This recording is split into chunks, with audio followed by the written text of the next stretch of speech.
नमस्कार आप सभी को। एस्ट्रोलाइफ जंक्शन चैनल में आप सभी का पुनः एक बार स्वागत है।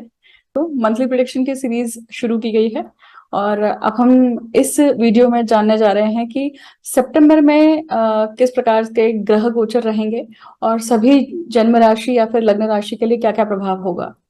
सितंबर का जो महीना है वो काफी हैपनिंग है क्योंकि शुरुआत ही हो रही है गणेश चतुर्थी से। मतलब महाराष्ट्र में तो ये जो फेस्टिवल है, ये जो त्योहार है, बहुत धूमधाम से मनाया जाता है। और जैसे ही गणपति के 9 दिन खत्म होते हैं और जैसे ही गणपति का विसर्जन होता है उसके बाद में पितृपक्ष लगता है। तो सितंबर में पितृपक्ष भी होने वाला है और गणपति का उत्सव भी मनाया जाने वाला है। जैसे ही पितृपक्ष खत्म होते हैं वैसे ही नवरात्र शुरू होती है और नवरात्र का जो 10वां दिन होता है वो होता है दशहरा। तो इस तरह से एक माहौल जो है, एक एनवायरनमेंट जो है, काफी सेलिब्रेशन वाला रहने वाला है। और हम सभी उत्सुक हैं कि अब सितंबर हमारे लिए क्या क्या लेके आ रहा है। तो सबसे पहले समझते हैं कि ग्रह गोचर क्या रहेगा सितंबर के लिए। बात करेंगे कि 9 ग्रह जो हैं उनका ग्रह गोचर कैसा रहता है। देखिए, इसमें से सबसे पहले 4 ग्रह जो हैं, मतलब शनि, गुरु, राहु, केतु, इनकी स्थिति तो कहीं इनकी स्थिति में कोई बदलाव नहीं होने वाला है क्योंकि इनके लिए मैं ऑलरेडी वीडियो बना चुकी हूँ। आप जानते हैं कि गुरु जो है वो अभी फिलहाल वक्री होकर मीन राशि में ही स्थित है। शनि जो है वक्री होकर मकर राशि में आ चुके हैं। राहु केतु की जो पोजीशन है अभी 1-7 एक्सिस बनी हुई है। मतलब मेष राशि का राहु है और तुला राशि का केतु फिलहाल अभी चल रहे हैं। तो उनके स्थिति में या उनके मोशन में राशि परिवर्तन का कोई बदलाव नहीं आने वाला है। बट अगर हम बाकी ग्रहों की बात करें तो बाकी ग्रह आप देखेंगे कि अगर हम सूर्य की बात करें तो सूर्य 17 अगस्त को राशि परिवर्तित करके अपने स्वयं की राशि में आ चुके हैं। मतलब सिंह राशि में प्रवेश कर चुके हैं। और ये 17 सितंबर को ये वर्गो राशि में, मतलब कन्या राशि में प्रवेश करने वाले हैं। फिर आप देखेंगे कि इस महीने जो है, जैसे गुरु और शनि तो वक्री चल ही रहे हैं, उसी के साथ साथ बुध भी वक्री होने वाले हैं। सिंह राशि में चल रहे हैं और अब ये वक्रस्थ स्थिति में जाने वाले हैं 10 सितंबर 2022 में। और ये इनकी जो वक्री स्थिति है ये लगभग 2 अक्टूबर तक रहने वाली है। शुक्र जो है वो 24 सितंबर को राशि परिवर्तन करके अपनी नीच राशि में आने वाले हैं। फिलहाल आप देखेंगे कि शुक्र जो है वो अभी कहाँ है, ये चल रहे हैं सिंह राशि में। तो ये 24 सितंबर को करने वाले हैं और अपने नीच राशि में आने वाले हैं। तो मंगल जो है, मंगल वृषभ राशि में 10 अगस्त को ऑलरेडी प्रवेश कर चुके हैं, जो मैंने पिछली बार बताया है। और अब ये मिथुन राशि में 16 अक्टूबर को जाने वाले हैं। मतलब इनका कोई भी गोचर सितंबर में नहीं है। तो सितंबर में मंगल में कोई भी हालचाल नहीं है। वृषभ राशि में विराजमान होकर ही ये रिजल्ट देने वाले हैं। अब हम आगे समझने वाले हैं कि प्रत्येक राशि के लिए, प्रत्येक लग्न राशि या फिर जन्म राशि, आप उसे चंद्र राशि से देखें। चंद्र राशि से देखते हैं, चंद्र को लग्न बनाकर जब देखते हैं तो आपके मानसिक स्तर पर कैसा इसका परिणाम होता है इन गोचरों का, वो आपको समझ में आता है।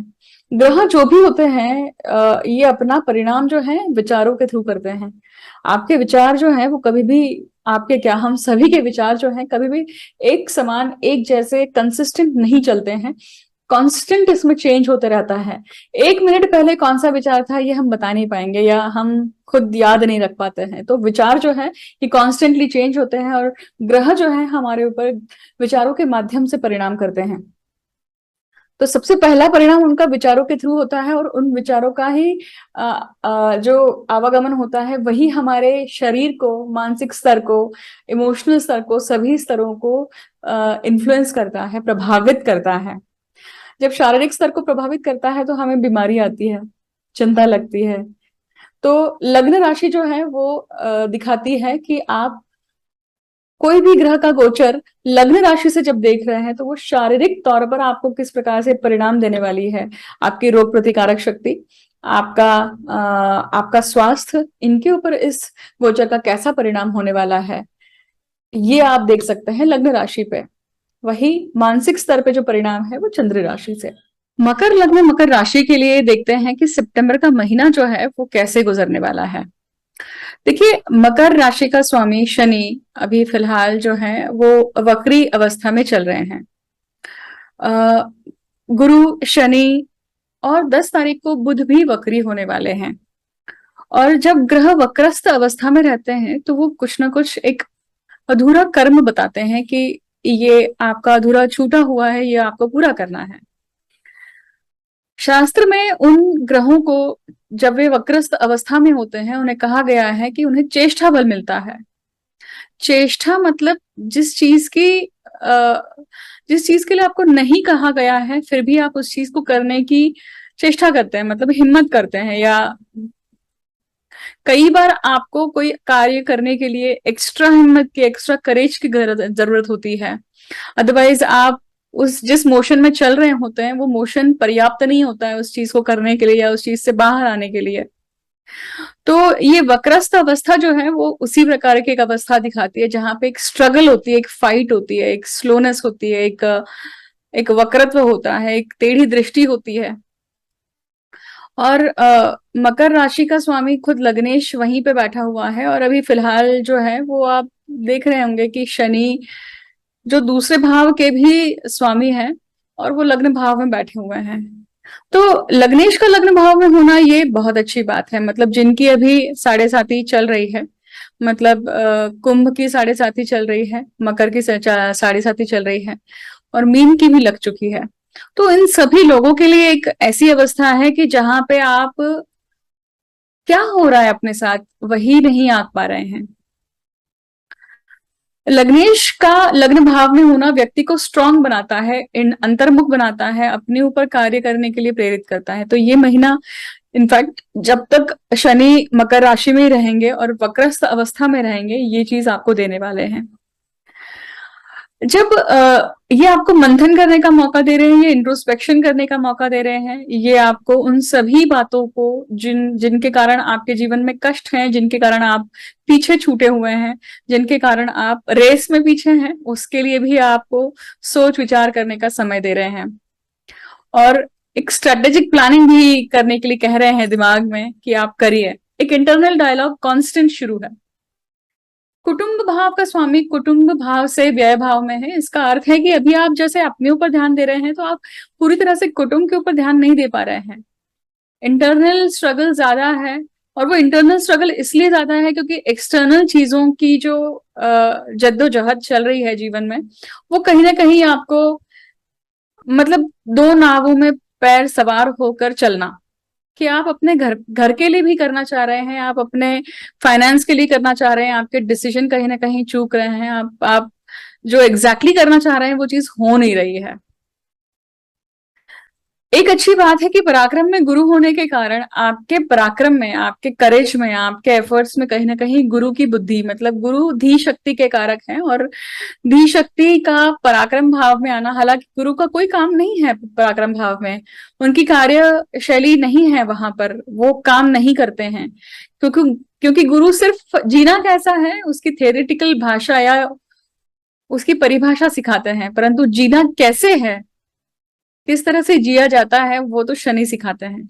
तो शनि की तीसरी दृष्टि है इस गुरु पर, वक्री गुरु पर। तो पराक्रमेश खुद जो है वो खुद ही उसी भाव में बैठकर वक्री हो रहा है। तो यहाँ पे एक ठहराव है। देखिए मंथन, एक जोरदार मंथन शुरू है। कोई भी कार्य करने के लिए एक ओवरनाइट थिंकिंग स्ट्रांग शुरू है। चाहे वो आपके एफर्ट्स को लेकर हो, चाहे वो आपके ट्रैवल को लेकर हो, चाहे वो आपके सिबलिंग्स के बारे में हो, उनसे संबंधों के बारे में हो, या फिर आपके घर को चेंज करने के बारे में हो, आपकी प्रॉपर्टी के विषय के हो। इन सभी चीजों को लेकर एक स्ट्रॉन्ग थिंकिंग थॉट प्रोसेस शुरू है। और ये थॉट प्रोसेस अल्टीमेटली आपको कहीं ना कहीं एक राइट डायरेक्शन में लेकर जाएगी जब ये वक्रत्व खत्म होगा। आपकी पत्रिका में अगर गुरु और शनि दोनों वक्री अवस्था में अगर ऑलरेडी हैं तो ये टाइम पीरियड कहीं ना कहीं एक नया इवेंट दिखाता है। बट अगर मार्गी अवस्था में है तो ये कहीं ना कहीं कहते हैं कि अभी शांत बैठो, सोचो, विचार करो और विचार पूर्वक करके ही उस चीज का निर्णय लो। कोई अगर चीज नहीं हो रही तो क्यों नहीं हो रही है, और उस हिसाब से उस चीज के ऊपर एक्ट करो। चतुर्थ भाव में राहु बैठे हुए हैं। अगर मान लीजिए इस समय पे किसी व्यक्ति का जन्म होता है और जिसका मकर लग्न आता है तो कहा जाता है कि भाई जब राहु चौथे भाव में आता है तो वो दर्शाता है कि व्यक्ति जो है वो सर्प योनि से कहीं ना कहीं संबंधित था या सर्प योनि का था किसी न किसी जन्म में। और राहु का चौथे भाव में आना, राहु विष के कारक है। देखिए राहु जो है वो सरपेंट्स के कारक है, और चतुर्थ भाव में ये विष लेकर पैदा हो रहे हैं, या चतुर्थ भाव में अभी फिलहाल विष है। राहु तंत्र मंत्र के भी कारक हैं, तो अभी व्यक्ति तंत्र मंत्र यंत्र में भी कहीं ना कहीं आ, अपनी अपनी स्टडी बढ़ा रहा होगा, या फिर विद्या सीखने की इच्छा है, या इन सब विषयों को लेकर कुछ ना कुछ जानने की उत्सुकता है। राहु रिसर्च का कारक है। चौथे भाव का राहु आपको अभी फिलहाल सुख किस माध्यम से देगा? वो इसी माध्यम से सुख देगा आपको, जो भी अल्टीमेटली अलगाव है कोई भी चीजों में, या कोई भी चीज में, कोई भी चीजें जो स्ट्रेंज है नेचर में, उसमें आपको इंटरेस्ट आएगा, उसको समझने की इच्छा रहेगी, या आपके साथ में घटित हो रहा है कोई स्ट्रेंज चीजों से आपको सुख मिल रहा है। राहु का चौथे भाव में दर्शाना ये दिखाता है कि आप अपनी अपनी मातृभूमि को छोड़कर दूर जाने वाले हैं, या आप अपने मातृभूमि से जब दूर जाते हैं तो वो दूर जाने का एहसास ऐसा होता है, वो क्योंकि मातृभूमि से दूर भेजने का योग है वो। बहुत सारे लोग अभी माइग्रेशन का या फिर बाहर सेटलमेंट का विचार कर रहे होंगे, खास करके मकर लग्न वाले, या फिर उन्होंने अपनी सिटी चेंज करी होगी, कल्चर चेंज किया होगा, एथनिसिटी चेंज की होगी।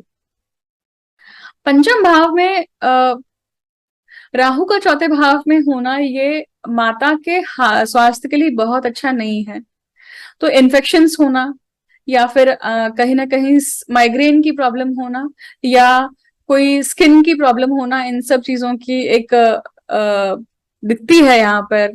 अगर ऐसा कुछ है तो उसके लिए प्रिकॉशंस लेकर चलिए, कोई भी चीजों को नजरअंदाज मत कीजिए। पंचम भाव में मंगल है, और वही मंगल जो है वो चतुर्थेश है। देखिए अब चतुर्थेश का पंचम भाव में आना ये दर्शाता है कि आपका सुख जो है, आपका संतति के माध्यम से आपको सुख पाना है, या आपके कर्मों के, आपके खुद के कुछ पूर्व पुण्य है, या आपके कुछ बचे हुए ऐसे कार्य है जिसके कारण आपको सुख मिल सकता है इस समय, और वो भी राहु के माध्यम से वो चीज होगी। मंगल का पंचम भाव में आना ये दर्शाता है कि कहीं ना कहीं एक अग्रेशन है खुद अपने कार्य को लेकर, एक गुस्सा भी है।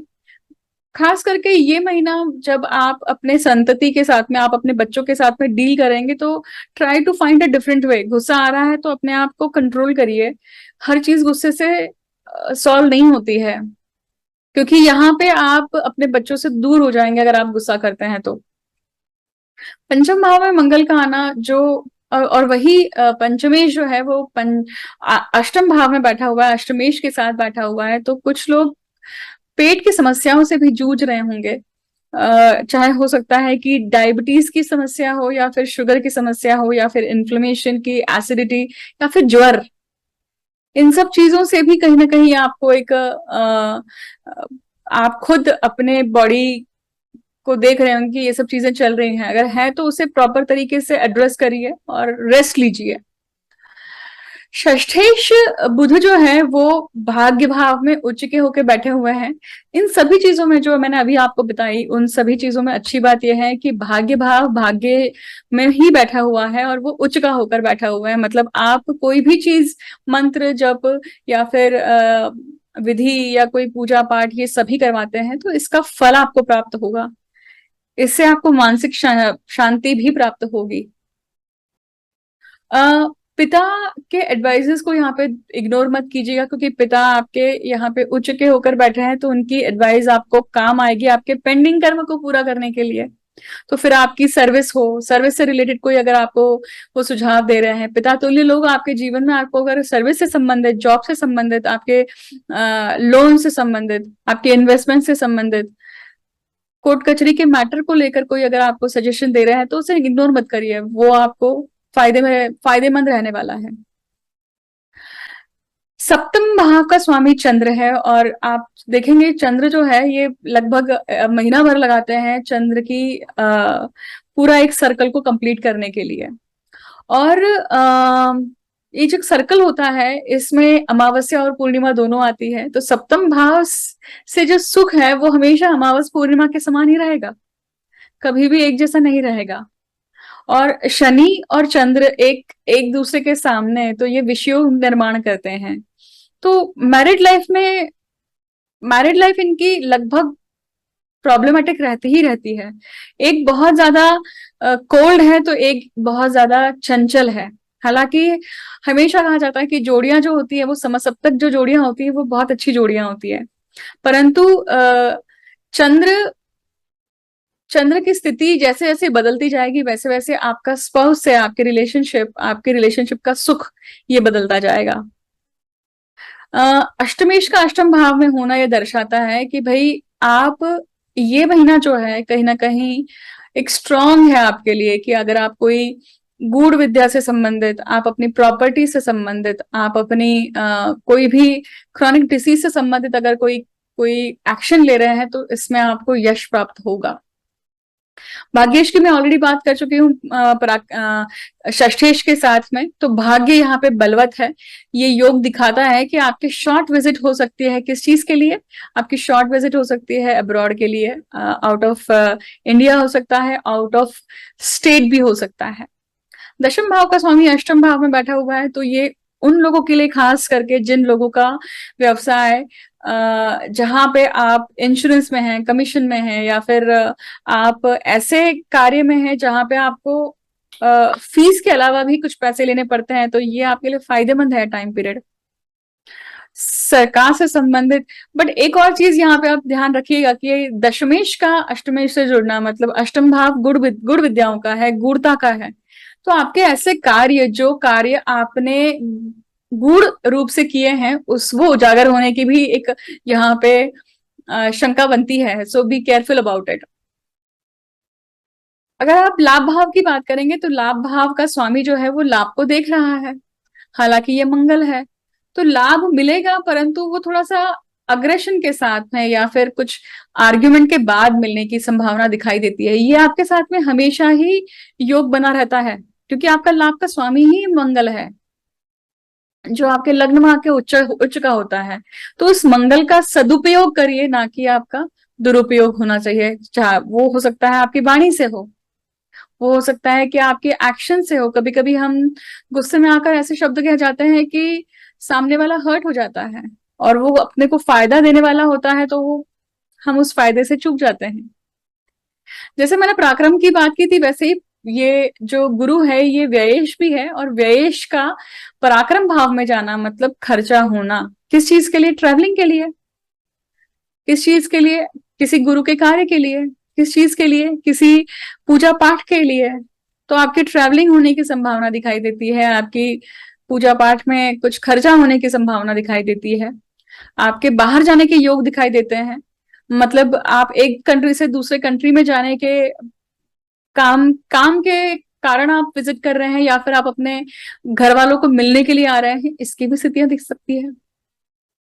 तो इस प्रकार से एक मकर लग्न या मकर राशि के लिए पूरा सितंबर का गोचर इस प्रकार से है। सितंबर का महीना त्योहारों का महीना है, तो आप सभी को मैं शुभकामनाएं देती हूँ कि आप सभी के लिए ये जो महीना है त्योहारों से आपको एक सुख और समृद्धि लाभ लाभ करे। और मुझे अंत तक सुनने के लिए बहुत बहुत धन्यवाद। जल्द ही मिलती हूँ आपसे एक नए वीडियो को लेकर, नए विषय को लेकर। Thank you so much.